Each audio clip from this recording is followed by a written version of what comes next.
आज करायचं होतं मामाची इकडचं डेकोरेशन. निघालो तर पाऊस आला, थोड्या वेळ थांबलो.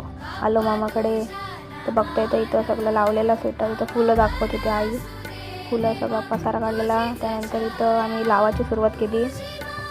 त्यानंतर लावतोय सर्वजण जाम कामं करत होती.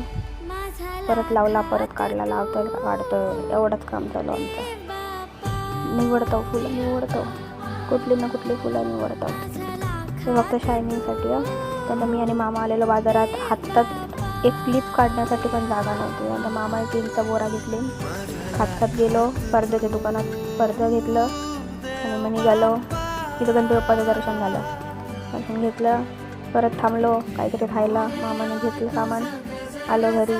तिथं पार्लरला गेलो, जरा केस कापली आणि मग आलो. तर परत डेकोरेशन होत आला. हा असा होता, थोडा फायनल लुक होता, थोडा लाईटिंग बाकी होती आमची. आई तर सगळं